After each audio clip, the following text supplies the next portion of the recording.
صباح الخير. انا مجهزه وشو بدي اعمل ترويقه، بس نفس ترويقه امبارح تحت طلب خاص وسريع من يوسف وادم. فقررت اني اصور لكم كيف راح اعمل كل وحده بيض مقلي وقليت بندوره وحلوم مشوي. اوكي فيلا ليتس ستارت. بلش اول شي بقلية البندوره هيدي. قليت البندوره وتحط زيت زيتون، كتر شوي كتر كتير. وراح احط معهم اول شي قلة توم. اوكي هو تقريبا 4 حصوص توم، قطعتهم هيك شرائح. فاول شي بنقلل التومة، هيك بيقولوا اهل فلسطين تومة. حطيتهم بالزيت بدي اخليهم يتقلوا شوي. هودي التومات بلشوا يسمروا، خفف النار بدي انزل فوقهم البندورة المقطعة.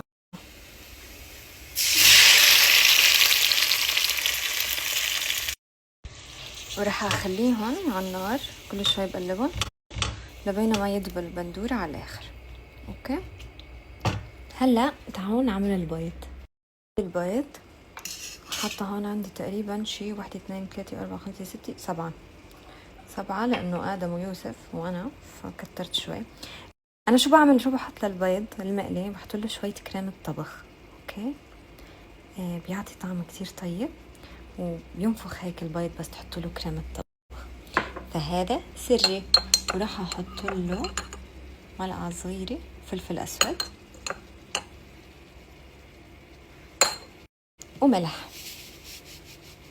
بس فلفل اسود وملح. حركهم منيح. خفقتهم منيح. بالتقلية رح انزل زيت، وبدي خلي الزيت يحمى قبل ما انزل البيض، فخلوه يحمى على الاخر. هذا الزيت حامي، رح انزل البيض.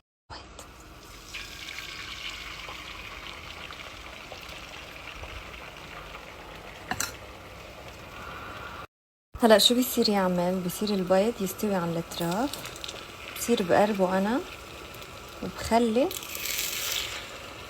اللي مش مستوي ينزل. اوكي عشان يطلع عنا شقفة واحدة.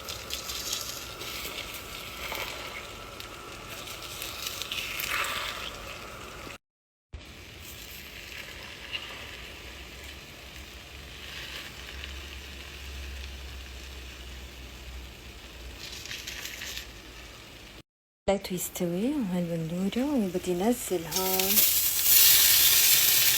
جبنة الحلوم وهذا البندورة كمان بحط لهم فلفل اسود وملح بس.